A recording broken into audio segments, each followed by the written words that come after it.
जय श्री राम व्यूवर्स।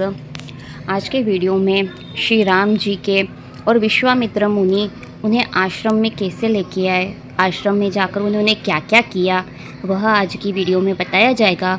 इससे पहले वाली वीडियो में आपको बताया कि श्री राम जी ने माता कौशल्या जी को अपना अखंड और विराट स्वरूप के दर्शन करवाए और राम जी ने कैसी बाल लीलाएं की, कैसे वह गुरु जी के घर विद्याएं पढ़ने गए, यह सब आपको पिछली वीडियो में बताया गया है। चलिए आइए आज की वीडियो शुरू करते हैं।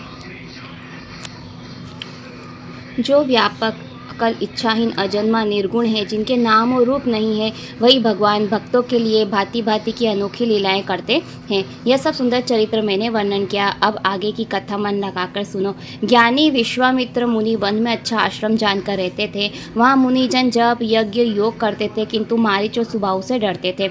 यज्ञ देखते ही राक्षस दौड़ आते और ऐसा उपद्रव करते थे कि जिससे मुनि लोग दुख पावें। विश्वामित्र जी ने मन में चिंता हुई कि यह हरि के बिना पापी राक्षस नहीं मरेंगे। तब मुनिवर ने मन में विचार किया, प्रभु राम जी ने पृथ्वी का भार उतारने के लिए अवतार लिया है। देखिए यहाँ विश्वामित्र मुनि जब यज्ञ करते हैं तब सारे राक्षस आके बहुत ही उपद्रव करते हैं और उन्हें यज्ञ नहीं करने देते हैं। इसलिए विश्वामित्र जी श्री राम जी को लेने के लिए आते हैं। इसी बहाने से जाकर प्रभु के चरणों के दर्शन करूं और विनती करके दोनों भाइयों को ले आऊं। जो प्रभु ज्ञान वैराग्य सब गुणों के धाम हैं, उन प्रभु को मैं अपने नेत्र भर करके देखूंगा। इस प्रकार से मनोरथ करते हुए जाते हुए देर नहीं की, सरयू नदी के जल में स्नान करके राजसभा में गए।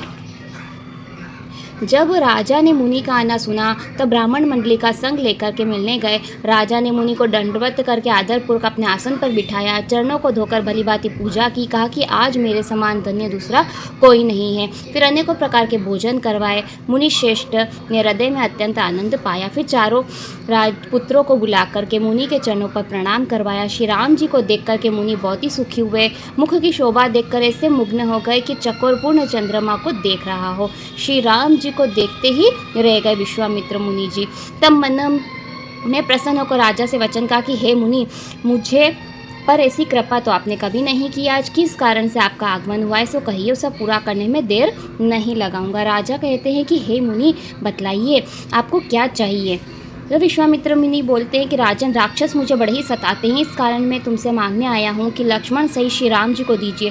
निशाचरों के मारे जाने से मैं सनाथ हो जाऊँगा। हे राजन, मन में प्रसन्न होकर के दो मोह और अज्ञान को छोड़ दो, इससे तुम्हारा धर्म और यश बढ़ेगा और इनका भी अत्यंत कल्याण होगा। बहुत ही अप्रिय वचन सुनकर के राजा का हृदय कांपने लगा, मुख का तेज फीका पड़ गया और बोले कि चौथे पद में मैंने 4 पुत्र पाए हैं। विप्र, आपने विचार कर वचन नहीं कहा। भूमि गो धन खजाना मांग लीजिए, आज मैं सहर्ष सर्वस्व दे दूंगा। देह प्राण से भी अधिक प्यारा कुछ भी नहीं है मुनि, वह भी मैं पल में दे दूंगा। सब पुत्र मुझे प्राणों के समान प्यारे, तथापि हे स्वामी, राम तो देते नहीं बनते।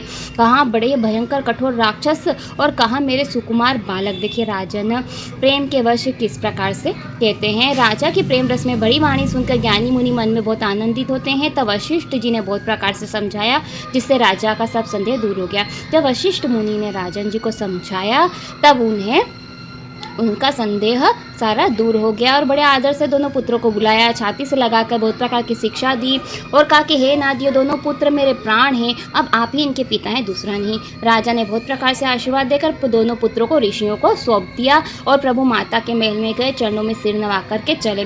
पुरुषों में सिंह रूप दोनों वीर, जो मुनियों के भयहारी, कृपा के समुद्र, धीर बुद्धि, सब जगत के कारणों के करता है, प्रसन्न होकर के चले। श्री राम जी के लाल नेत्र, चौड़ी छाती, लंबी भुजाएं, नील कमल तमाल के समान सुंदर श्याम शरीर है। कमर में पीताम्बर पहने और सुंदर तरकश कसे हुए हैं। दोनों हाथों में सुंदर बाण लिए हुए हैं। श्याम और गौर वर्ण सुंदर दोनों भाई विश्वामित्र जी को महानिधि रूप प्राप्त हो गया। वे विचारने लगे कि मैंने जान लिया कि प्रभु ब्राह्मणीय देव है, भगवान जी ने मेरे लिए पिता को भी छोड़ दिया। मार्ग में जाते हुए ताड़का को दिखलाया। वह शब्द ताड़का राक्षसी थी, जो शब्द सुनते क्रोध करते हुए दौड़ी और राम जी ने एक ही बाण से उसके प्राण हर लिया, उसे दीने जानकर अपना दिव्य लोक दिया। तब मुनि ने अपने प्रभु को सब विद्याओं की खान समझकर ऐसी विद्याएं दी जिससे भूख प्यास न सतावे और शरीर में अतुलित बल और तेज का प्रकाश हो। देखिए यहाँ मुनि के पास बहुत सारी विद्याएं होती हैं, तो उन्होंने राम जी को ऐसी विद्याएं दी जिससे भूख और प्यास न सतावे और शरीर में अतुलित बल और तेज हो। मुनि प्रभु को सब अस्त्र देकर आश्रम में ले आए। भक्त भयहारी जान कंद मूल फल भोजन में दिए। प्रातः श्री राम जी ने मुनि से कहा कि आप जाकर निडर होकर के यज्ञ कीजिए। तब मुनि होम करने लगे और यज्ञ की रक्षा करने के लिए श्री राम जी खड़े हो गए। क्रोधी राक्षस मारीच ने सुना तो मुनि द्रोही अपने सहायकों को लेकर के दौड़ा। श्री राम जी ने बिना फल का उससे बाण मारा, जिससे 100 योजन समुद्र के पार आ गया। देखिए, मारीच को बाण मारा था जिससे वह मरा नहीं था, वह 100 योजन समुद्र के पार उस लंका की ओर उधर गिर गया। फिर अग्निबाण से सुबाहु को भस्म कर दिया। लक्ष्मण जी ने राक्षसों की सेना का नाश कर दिया, असुरों को मारने लगा, ब्राह्मणों को निर्भय कर दिया। भगवान जी ने सभी देवता और मुनि स्तुति करने लगे। देखिए, यहाँ जो मारीच है ना, यह मारीच ना कपट मृग बना था। जो सीता जी ने जिस हिरण को देखा था ना, वह मारीच ही था। वह कथा आगे आएगी। श्री रघुनाथ जी ने कुछ दिन रखकर ब्राह्मणों पर दया की। भक्तिवश ब्राह्मण अनेकों कथाएं पुराण सुनाते हैं, प्रभु सब जानते हैं। तदुपरांत मुनि ने आदर के साथ समझाकर कहा कि प्रभु आप चलकर के एक चरित्र देखिए। धनुष यज्ञ सुन करके रघुनाथ जी विश्वामित्र जी के साथ प्रसन्न होकर के चले। धनुष यज्ञ मतलब जनक जी के यहाँ पर अभी सीता स्वयंवर का वहाँ पर जाने के लिए विश्वामित्र जी के साथ श्री राम जी जाते हैं। मार्ग में एक आश्रम दिखाई पड़ता है, पशु पक्षी जीव जंतु कोई नहीं था। प्रभु ने एक शिला देख करके मुनि से पूछा। मुनि ने विस्तार पूर्वक सारी कथा कही। गौतम मुनि की स्त्री पापवश पत्थर की हो गई थी। वो गौतम मुनि की पत्नी थी ना अहिल्या, वहाँ के यह आगे के वीडियो में आपको बताऊंगी।